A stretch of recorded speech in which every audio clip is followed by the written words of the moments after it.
네가 뭔데? 연봉 3억 받는 내 딸을 잘라. 네가 그 회사 사장이야.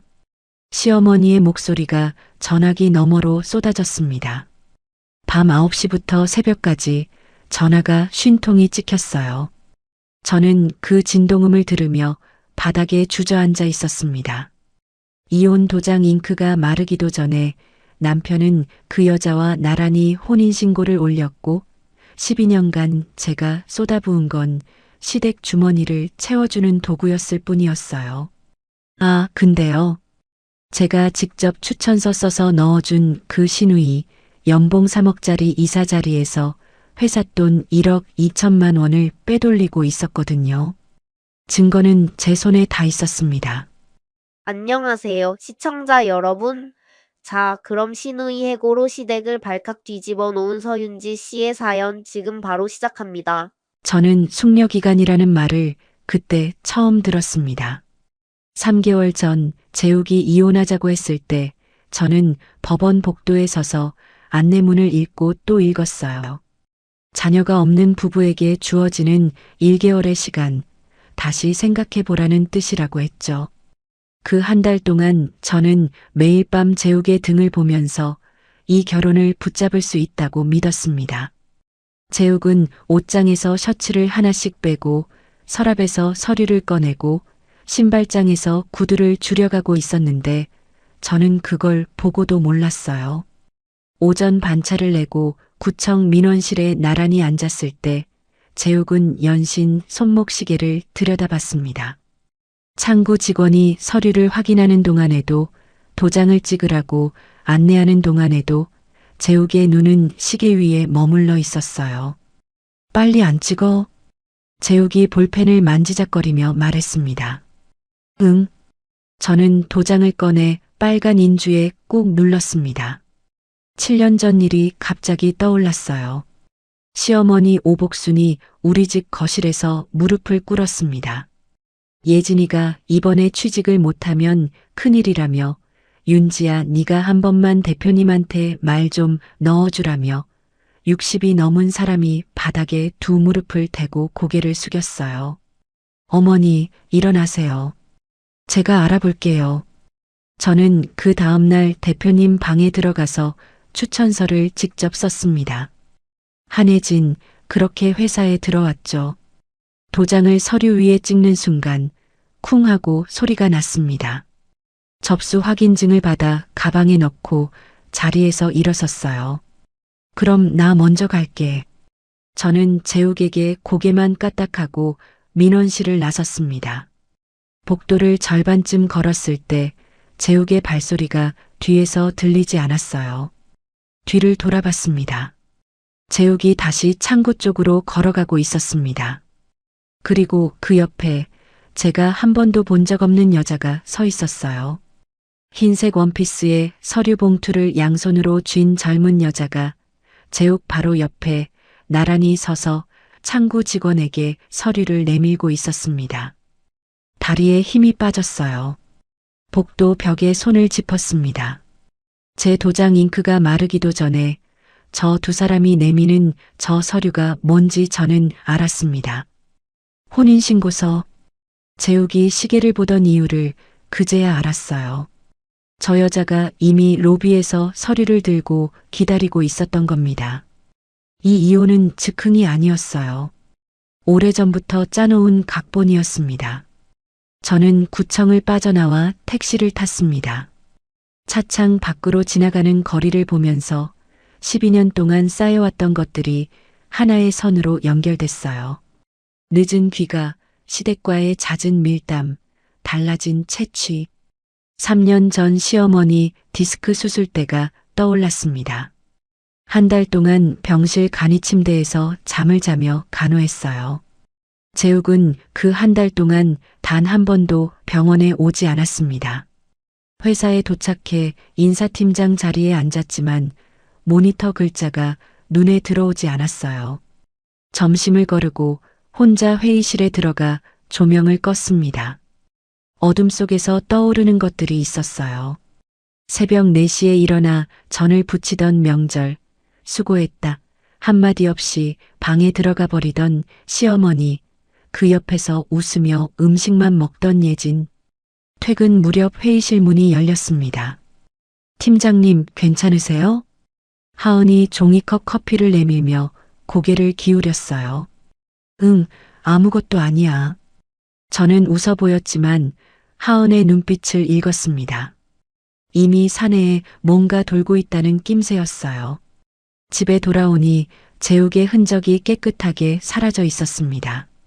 옷장 행거가 텅 비었고 서랍 속 면도기가 놓여있던 자리에 먼지 자국만 남았어요. 이것도 오늘 하루에 된 일이 아니었습니다. 숙려기간 한 달 동안 조금씩 빼돌린 거였죠. 냉장고를 열었을 때 시어머니가 매주 보내던 반찬통이 이번 주에는 오지 않았다는 걸 알았습니다. 시댁이 이혼 날짜까지 정확히 알고 있었어요. 저만 이 각본에서 빠져 있었습니다. 12년 동안 제가 이 가족에게 쏟은 것들이 하나하나 떠올랐어요. 예진 취직, 시어머니 간호, 시아버지 장례 때 상주 역할, 재욱 사업자금 3천만 원을 제 적금 깨서 빌려준 것. 저는 노트북을 열었습니다. 사내 인사관리 시스템에 접속해서 검색창에 두 글자를 입력했어요. 한혜진. 마케팅 본부 이사의 인사 파일이 화면에 떴습니다. 제가 직접 추천서를 써서 이 회사에 들어오고 7년 만에 이사까지 올라간 사람. 제 덕에 연봉 3억을 받게 된 사람. 저는 그 기록을 천천히 읽기 시작했습니다. 다음 날 아침 저는 출근하자마자 기록 보관 시스템을 열었습니다. 한혜진의 최근 3년치 근태 기록을 출력하고 법인카드 사용 내역을 뽑고 성과평가서를 순서대로 책상 위에 쌓았어요. 올케라는 이유로 눈 감아줬던 것들이 있었습니다. 지각 누적 47회, 팀 회식비 과다 청구, 성과보고서에 적힌 수상한 숫자들. 저는 형광펜 뚜껑을 열고 한 줄 한 줄 밑줄을 그었어요. 법인카드 내역 중 마케팅 행사비로 처리된 항목들을 대조해 봤습니다. 실제로 행사가 열리지 않은 날짜에 고급 레스토랑 결제가 반복됐고 백화점 명품관 결제도 섞여 있었어요. 허위 품위서에는 예진의 직속 부하인 김태호 대리의 서명이 기계적으로 찍혀 있었습니다. 하은아. 점심 전에 하은을 자리로 불렀습니다. 네, 팀장님. 하은이 메모장을 들고 다가왔어요. 마케팅팀 김태호 대리 있잖아. 요즘 팀 분위기가 어떤지 좀 알아봐 줄 수 있어? 동기 모임이 이번 주에 있긴 한데 거기서 자연스럽게 물어볼까요? 응. 너무 티나지 않게. 하은이 고개를 끄덕이고 돌아갔습니다. 점심시간이 지나고 하은이 제 자리 옆에 와서 목소리를 낮췄어요.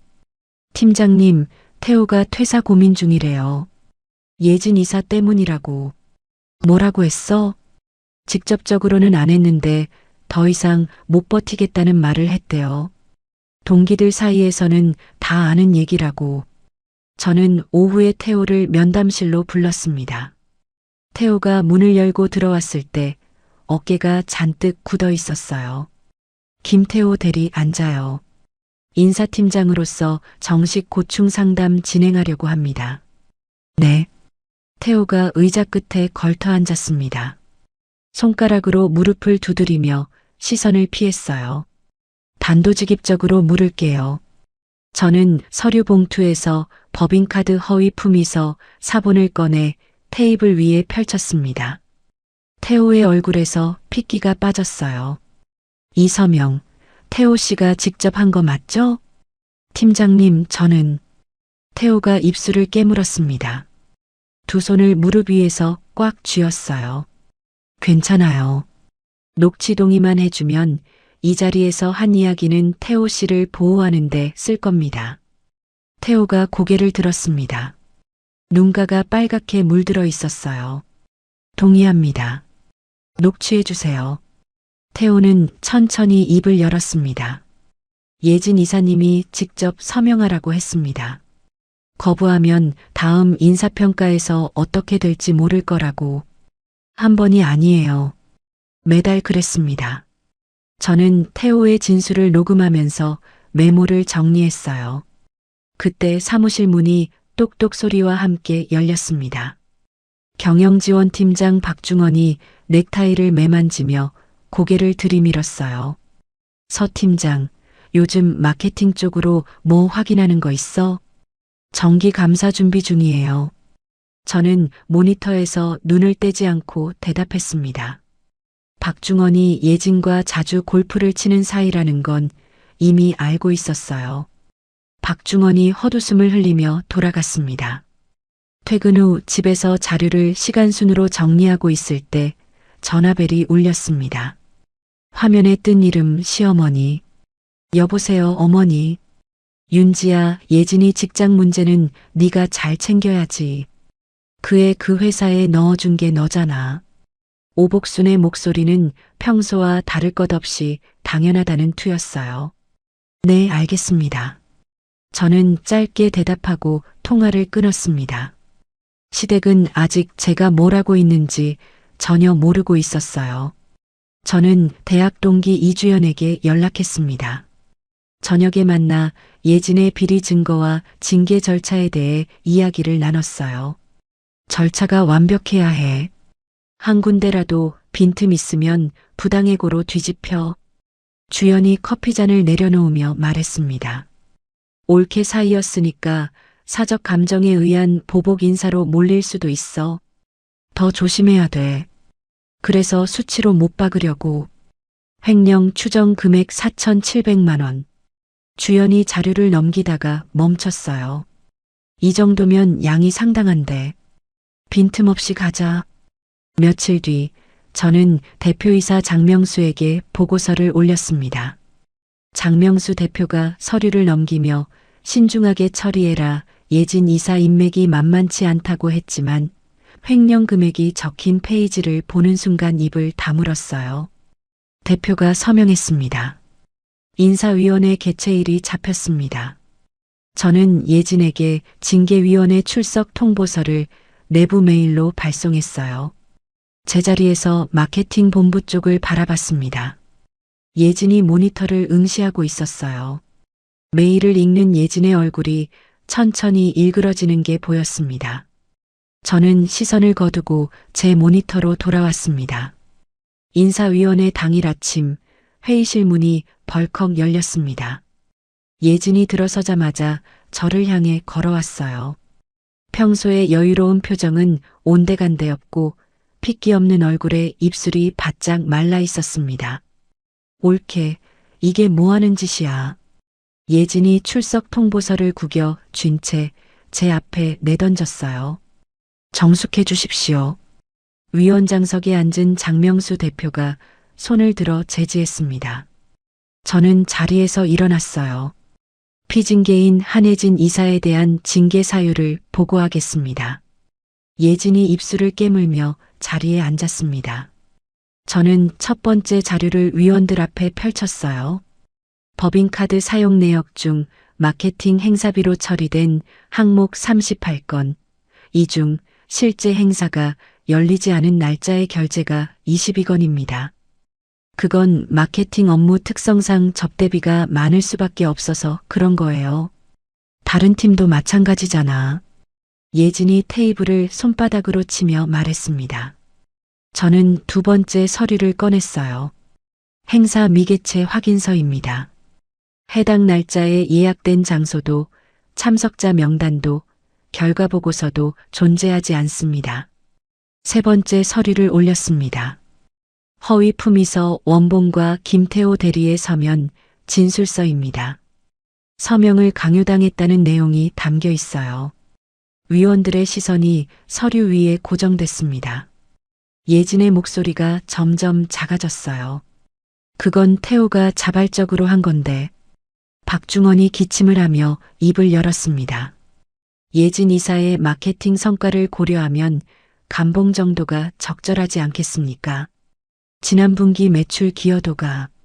저는 네 번째 자료를 펼쳤어요. 한혜진 이사의 주요 성과로 기록된 프로젝트 3건의 실제 담당자입니다. 3건 모두 하위 팀원이 기획부터 실행까지 전담했고 내부 보고서에 담당자 이름이 명시되어 있습니다. 박중원이 입을 다물었습니다. 3시간의 심의가 끝났습니다. 찬성사 반대 1. 해고 의결. 예진이 회의실을 나서며 복도에서 제 팔을 잡았어요. 손톱이 살을 파고들 만큼 세게 쥐었습니다. 엄마한테 다 말할 거야. 두고 봐. 예진이 이를 악물고 내뱉었어요. 절차에 따른 결정입니다. 저는 예진의 손을 떼어내고 돌아섰습니다. 그날 저녁 9시 첫 번째 전화가 왔습니다. 화면에 뜬 이름 시어머니. 저는 받지 않았어요. 10분 뒤 다시 울렸습니다.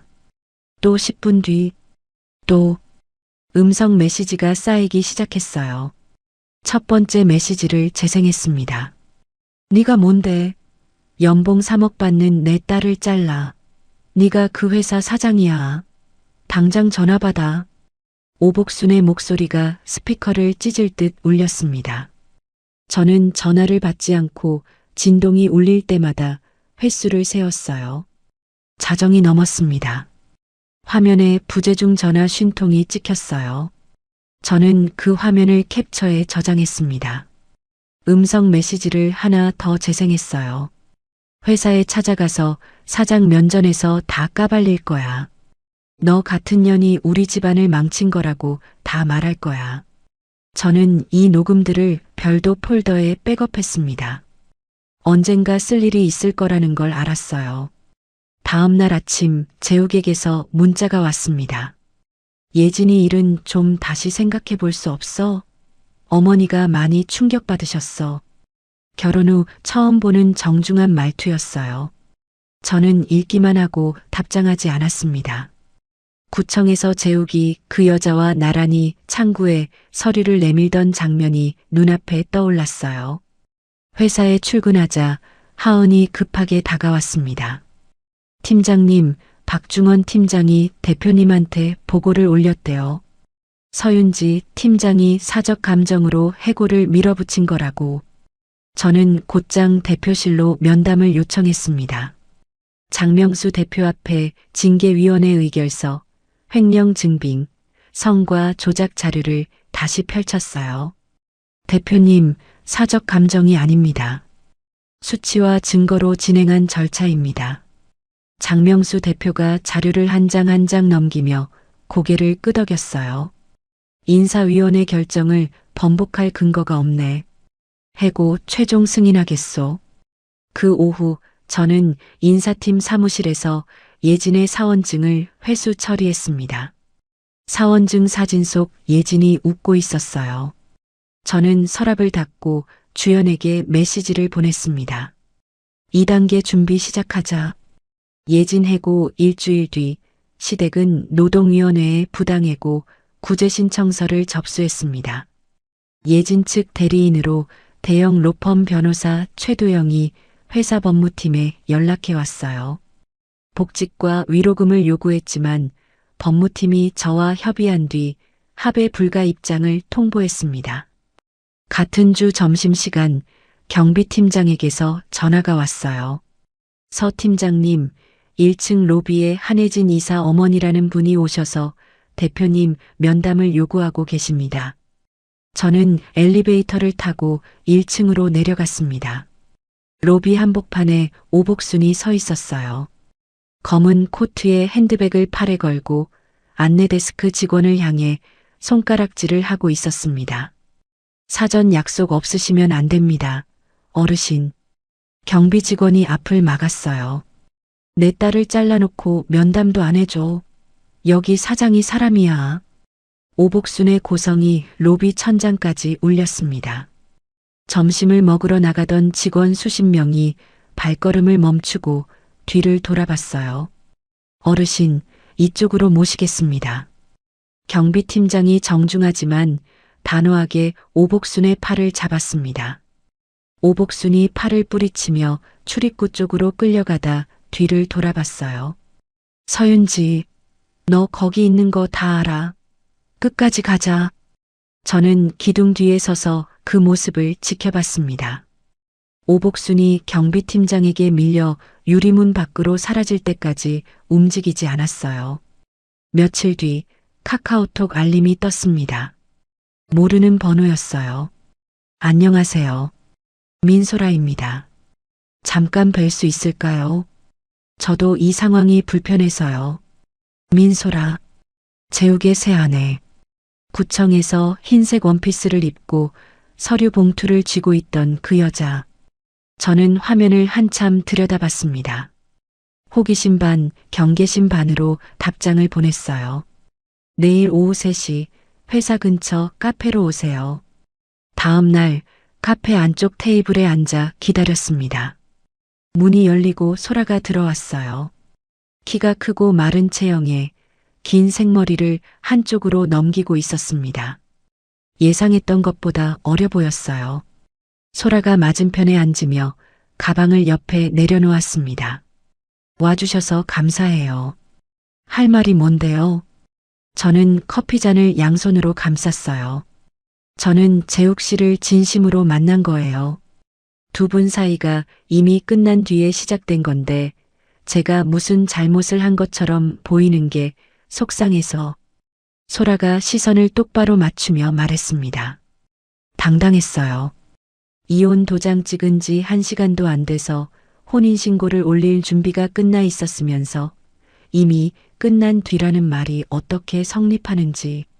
저는 속에서 치밀어 오르는 것을 삼키고 커피잔을 천천히 내려놓았어요. 본론이 뭐예요?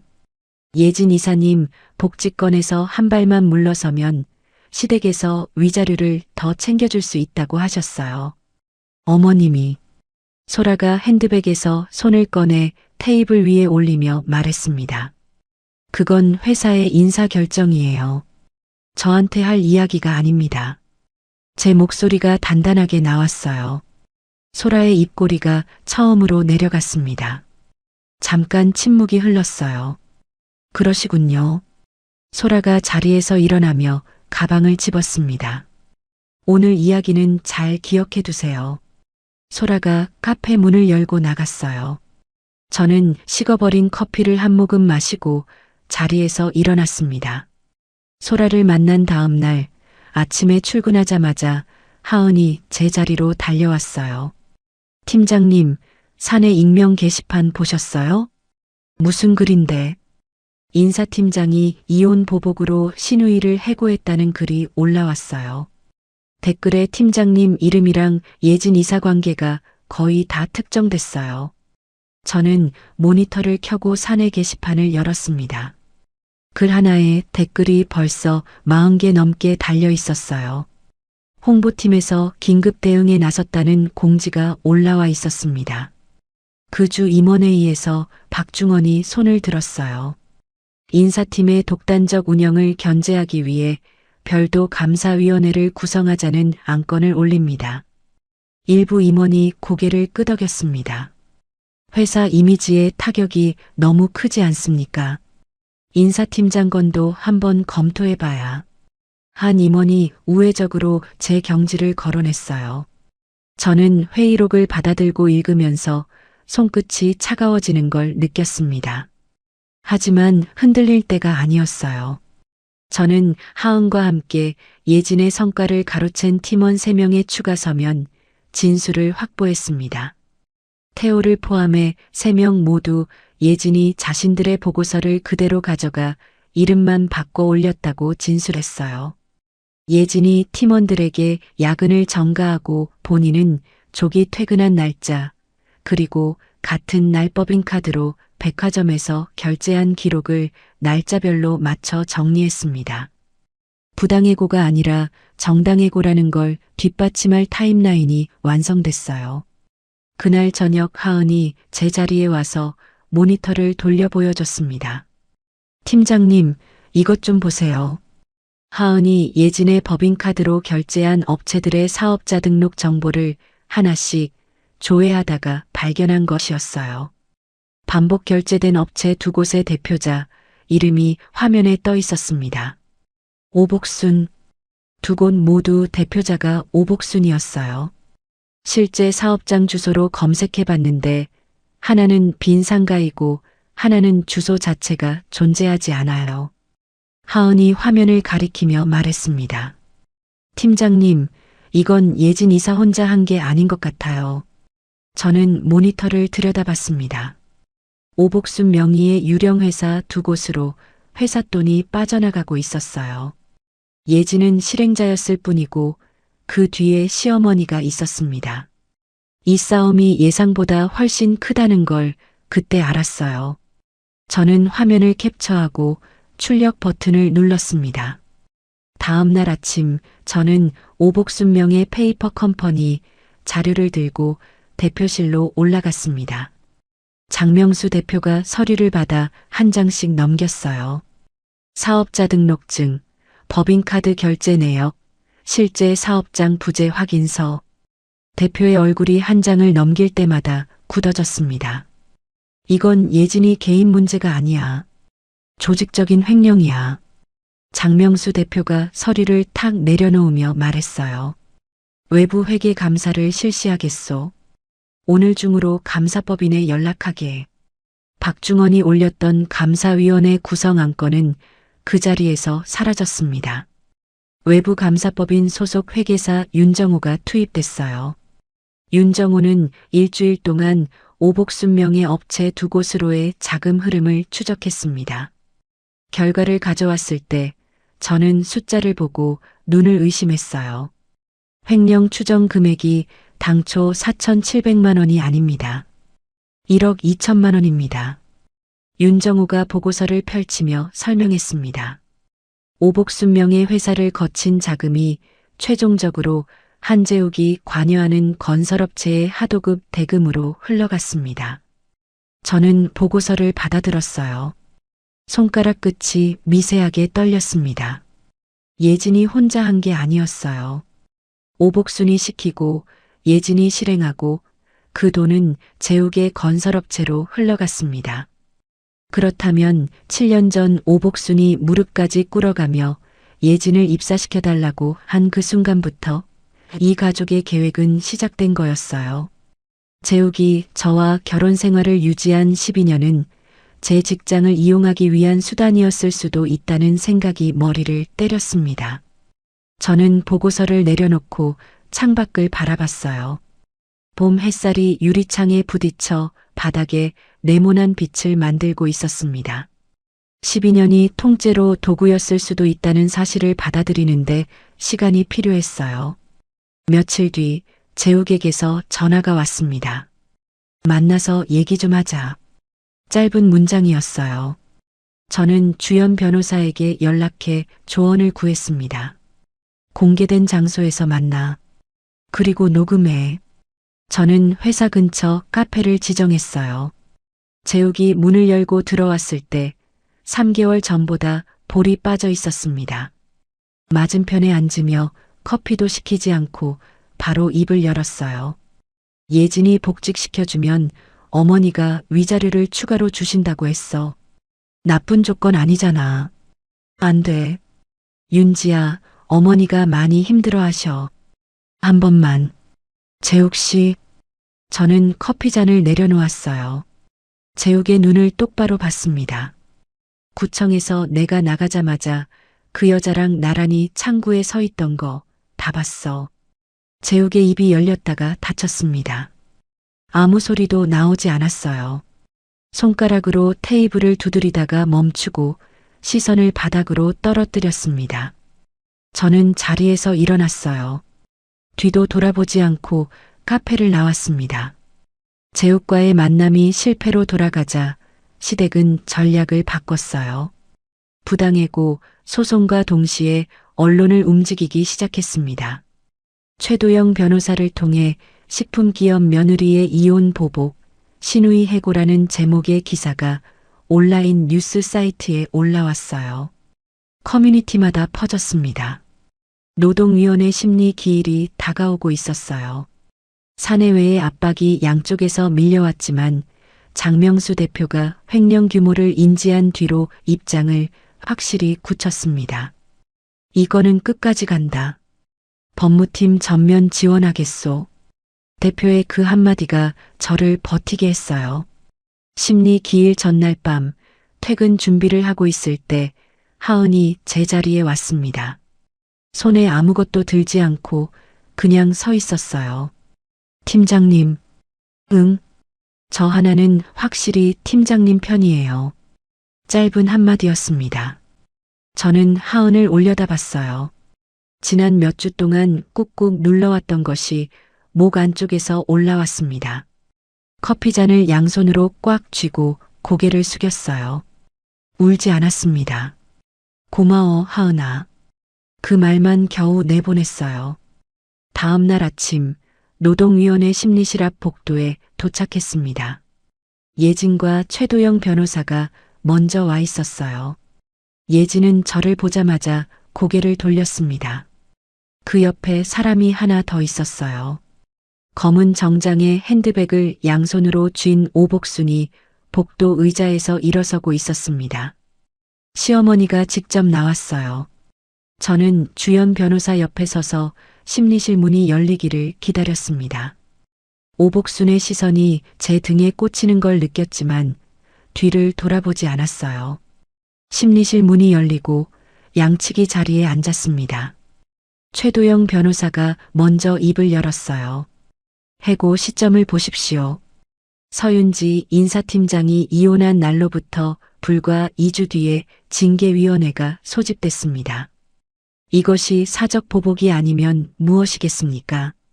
최도영이 서류를 위원들에게 돌리며 말했습니다. 방청석에 앉은 오복순이 손수건으로 눈가를 누르며 입을 열었어요. 며느리였던 사람이 우리 딸한테 이럴 수가 있습니까? 12년을 가족으로 지낸 사이인데.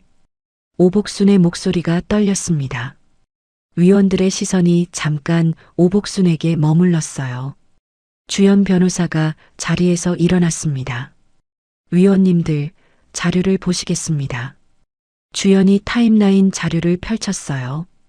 한혜진 이사의 법인카드 허위 결제는 3년 전부터 시작됐습니다. 징계 사유가 된 증거 수집은 정기 감사 과정에서 이루어진 것이며 징계위원회 소집부터 의결까지 사내 규정에 따라 진행됐습니다. 주연이 한 장씩 넘기며 설명했어요.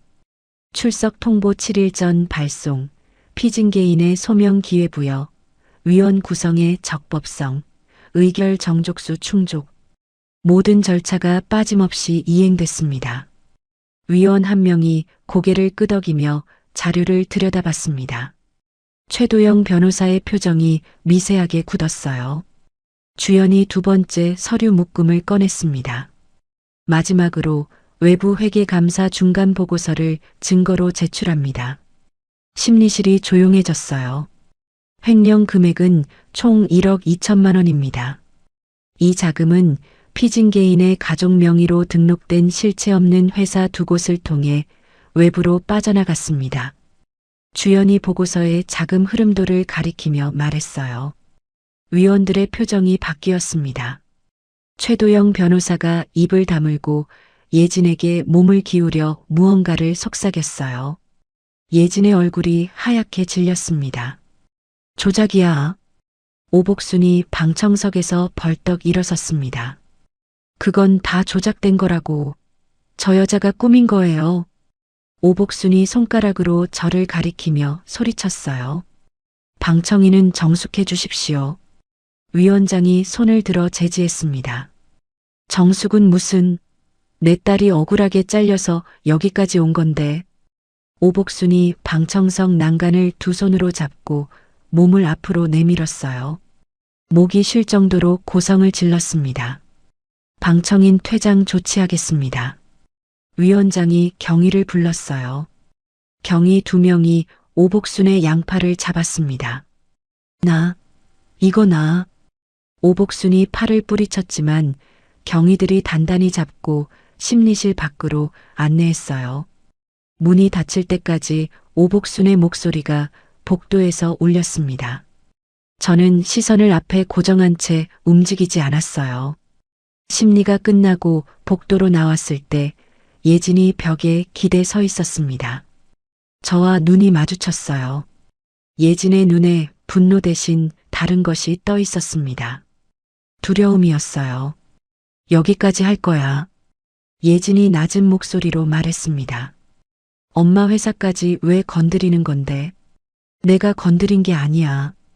감사법인이 추적한 거야. 저는 그 말만 하고 돌아섰습니다. 심리 결과가 나오기까지 2주가 남았어요. 그 사이 시댁은 또 전략을 바꿨습니다. 오복순이 직접 회사 거래처 사장들에게 전화를 돌리기 시작했어요. 하은이 영업팀에서 들은 이야기를 전해줬습니다. 거래처 두 곳에서 당분간 계약 물량을 줄이겠다고 통보했대요.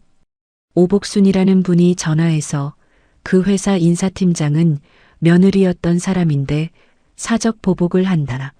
거래를 다시 생각해달라고 했다는 거예요. 저는 이를 악물었어요. 회사 매출을 흔들어서 저를 끌어내리려는 거였습니다. 박중원이 이 기회를 놓칠 리 없었어요. 인사팀장 한 사람 때문에 회사 매출이 흔들리고 있습니다. 대표님, 결단을 내리셔야 합니다. 박중원이 임원회의에서 목소리를 높였어요. 장명수 대표가 저를 대표실로 불렀습니다. 문을 닫고 마주 앉았을 때 대표의 얼굴에 피로가 짙게 깔려 있었어요. 서 팀장, 솔직히 지금 회사가 힘들어. 가슴이 철렁 내려앉았습니다. 하지만 저는 등을 곧게 세우고 입을 열었어요. 대표님, 여기서 물러나면 횡령을 묵인한 회사가 됩니다. 감사 결과가 공식화되면 오히려 회사가 스스로 잘못을 바로잡았다는 걸 보여주는 겁니다. 장명수 대표가 팔짱을 끼고 의자에 등을 기댔어요. 한참을 침묵하다가 입을 열었습니다. 법무팀에 연락해. 오복순의 거래처 압박 행위를 업무방해로 경고 내용 증명 보내게. 저는 고개를 숙여 인사하고 대표실을 나왔습니다. 복도에서 멈춰서서 숨을 크게 내쉬었어요. 회사 명의로 오복순에게 내용 증명이 발송됐습니다. 거래처 압박을 즉시 중단하지 않으면 법적 조치를 취하겠다는 내용이었어요. 내용 증명을 받은 그날 밤 오복순이 재욱에게 전화를 걸었습니다. 이 이야기는 나중에 재욱의 입에서 직접 나왔어요. 재욱아, 이제 진짜 끝장을 봐야 한다. 윤지 그년 약점을 찾아. 뭐든 좋으니까. 재욱은 소라에게 그 지시를 그대로 넘겼습니다. 소라는 재욱에게서 결혼 생활 중 가족단체 대화방에 올라왔던 사진과 영상들을 넘겨받아 뒤지기 시작했어요. 저는 아직 그 사실을 몰랐습니다. 소라가 찾아낸 건 영상 하나였습니다. 몇 년 전 회사 회식 자리에서 찍힌 영상이었어요. 당시 상무가 저에게 인사 기록을 조작하라고 지시했고 저는 그 자리에서 항의하다가 울었습니다. 예진이 그 영상을 찍어서 옳게 약점 잡아두라며 재욱에게 보내놓은 거였어요. 소라는 영상의 앞부분을 잘랐습니다. 상무가 부당한 지시를 하며 소리 지르는 장면을 통째로 드러내고 제가 우는 부분만 남겼어요. 마치 아무 이유 없이 회식 자리에서 울며 소리치는 사람처럼 보이게 만든 거였습니다. 그 편집 영상이 소라의 지인 계정을 통해 온라인에 올라왔어요. 모 기업 인사팀장의 충격적 회식 영상이라는 제목이 붙었습니다. 하루 만에 커뮤니티 여러 곳으로 퍼졌어요. 아침에 출근했을 때 사무실 공기가 달랐습니다. 직원들이 제 뒤에서 수군거리는 소리가 들렸어요. 하은이 제 자리로 와서 핸드폰 화면을 보여줬습니다. 팀장님, 이 영상 보셨어요? 저는 화면을 봤어요. 제가 울고 있는 모습이 재생되고 있었습니다.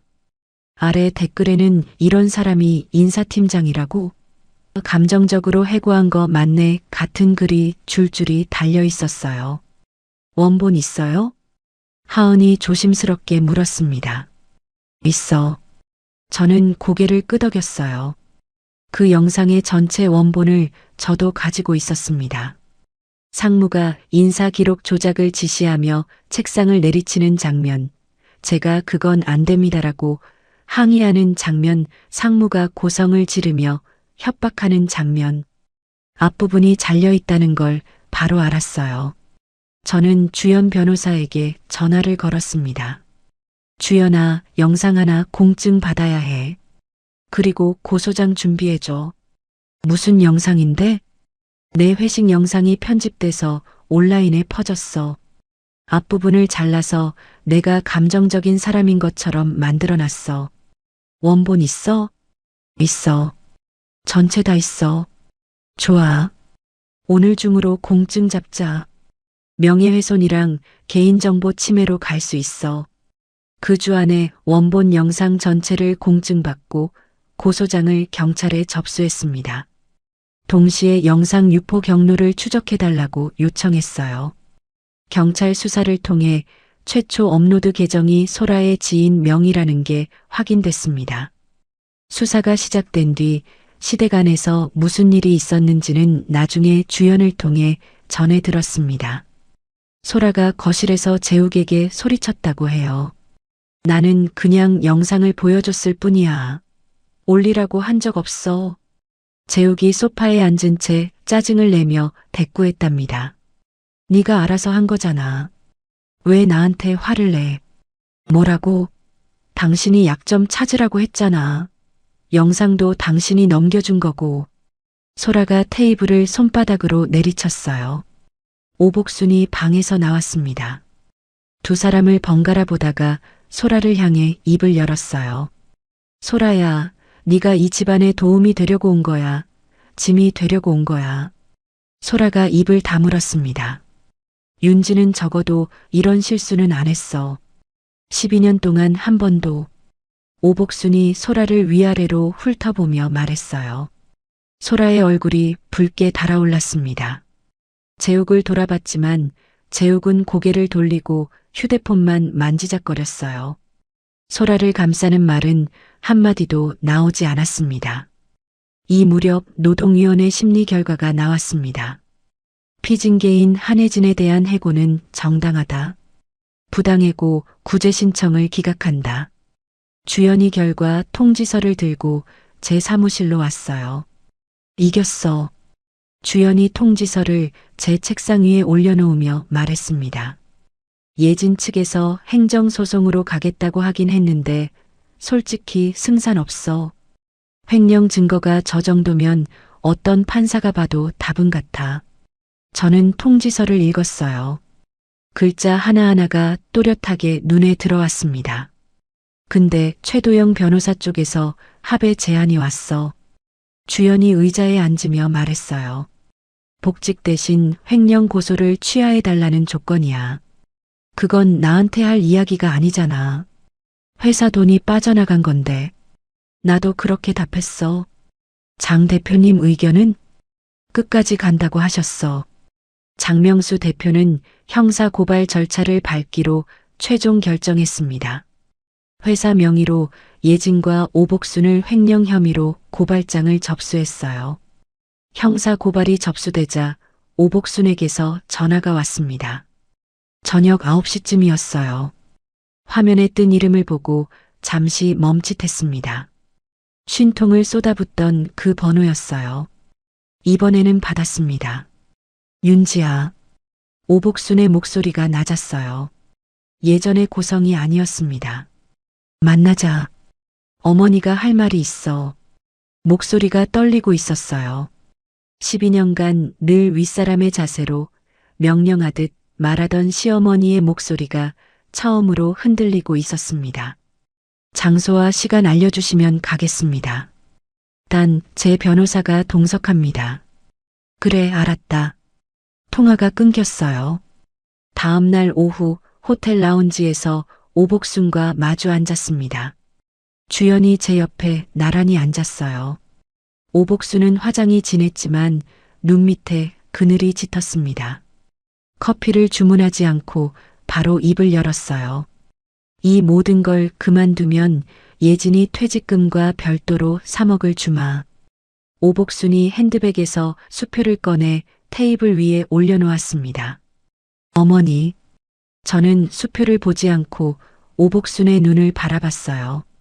저한테 주실 게 아니라 회사에 횡령금을 반환하셔야 하는 겁니다. 오복순의 입술이 떨렸어요. 수표를 집어들지도 못하고 테이블 위에 놓인 채로 시선이 허공을 헤맸습니다. 돈으로 안 되는 일이 처음인 사람의 얼굴이었어요. 가시죠. 주연이 제 어깨를 가볍게 두드렸습니다. 저는 자리에서 일어났어요.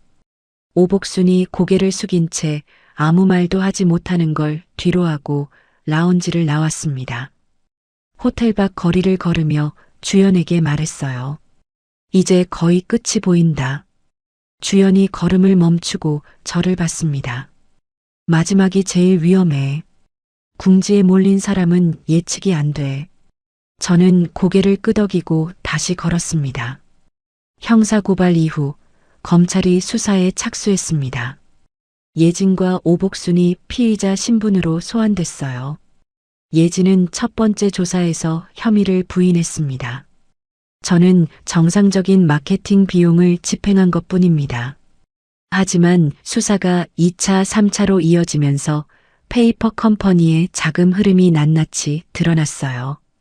계좌 이체 내역, 오복순 명의 통장의 입출금 기록, 제욱의 건설업체 하도급 대금, 지급 일자까지 전부 맞물렸습니다.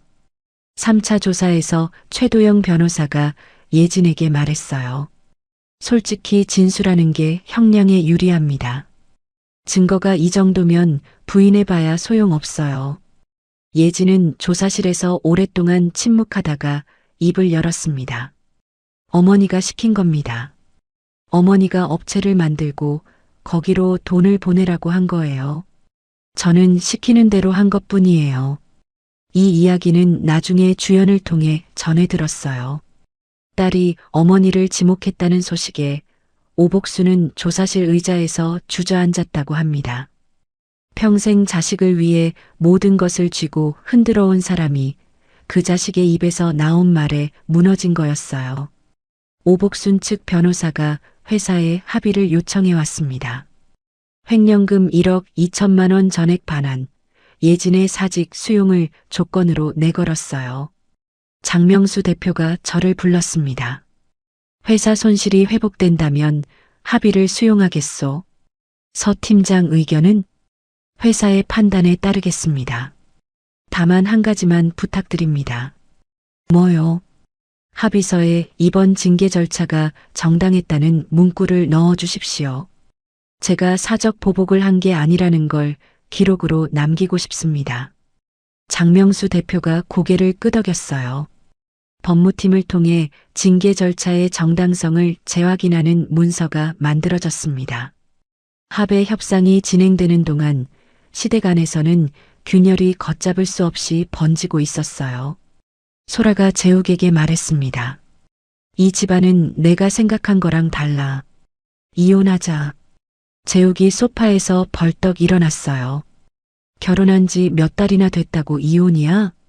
몇 달 사이에 시어머니는 경찰에 불려가고 나는 명예훼손 피의자가 됐어. 이게 정상적인 집안이야? 소라가 가방을 싸며 말했습니다. 재욱이 소라의 팔을 잡았어요. 잠깐만, 소라야. 지금 나가면 나. 소라가 팔을 뿌리쳤습니다. 그날 밤 재욱은 오복순에게 전화를 걸어 소리쳤어요. 엄마가 윤지한테 더 이상 말을 안 들으니까 이혼시키고 예진이가 회사에서 직접 챙기면 된다고 했잖아. 그래서 이혼한 거잖아. 이 말을 주연이 소라 측 변호사를 통해 전해 들었고 저에게 알려줬습니다. 저는 사무실 의자에 앉아 그 이야기를 들었어요. 12년 결혼 생활의 마지막 퍼즐이 맞춰졌습니다. 시댁은 제가 인사팀장으로서 예진을 더 이상 봐주지 않을 거라고 판단한 순간 저를 내보내기로 결정한 거였어요. 재욱과의 결혼은 제 직장에 예진을 심어놓기 위한 통로였고 그 통로가 막히자 버린 겁니다. 소라와의 재혼은 재욱 개인의 욕심이었을 뿐이었어요. 저는 모니터를 바라봤습니다. 밀린 인사팀 업무가 화면에 쌓여 있었어요. 하은이 옆자리에서 서류를 정리하고 있었고 태호가 복도에서 커피를 들고 지나가며 고개를 숙여 인사했습니다. 저는 키보드 위에 손을 올리고 업무를 시작했어요.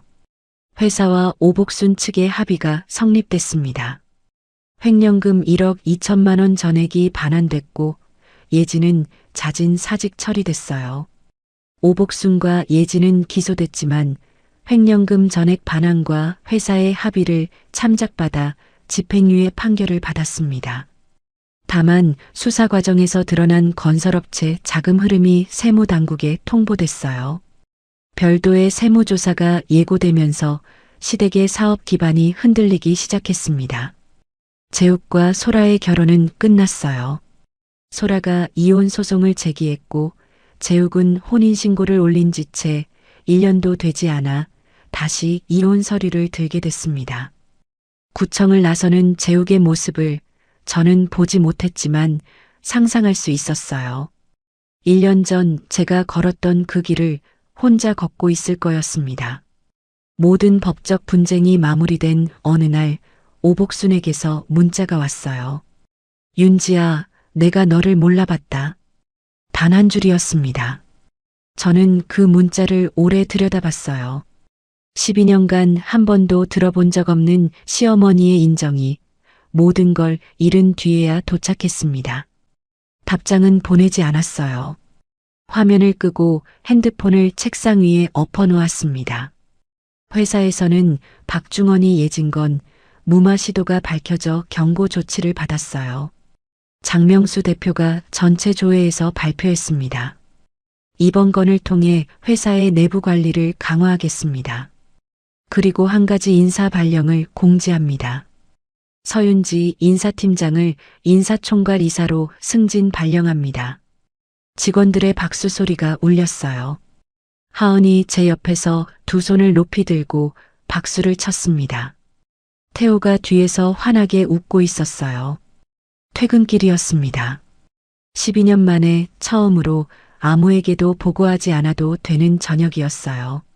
시어머니에게 안부 전화를 하지 않아도 되고 재욱의 귀가 시간을 기다리지 않아도 되고 예진의 눈치를 보지 않아도 되는 저녁.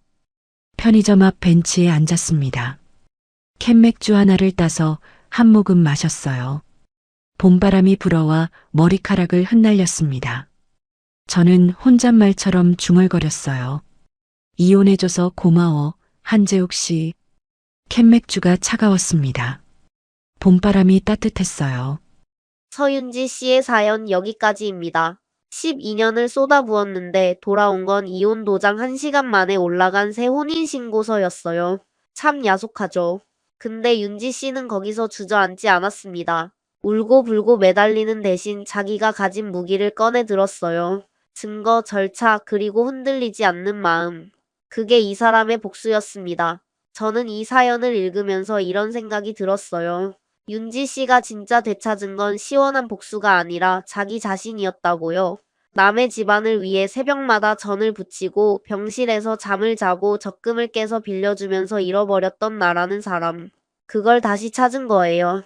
시청자 여러분, 혹시 지금 누군가를 위해 나를 너무 오래 내려놓고 계신 건 아닌지요? 참는 게 미덕이던 시절을 살아오신 분들이 많으실 겁니다. 근데 참는 것과 짓밟히는 건 다른 거예요. 늦지 않았습니다. 시청자 여러분은 어떻게 생각하시나요? 오늘 사연이 시원하셨다면 구독과 좋아요 꾹 눌러주시고요. 이야기를 끝까지 들어주신 분이 계시다면 잘 들었다고 댓글 하나만 남겨주세요.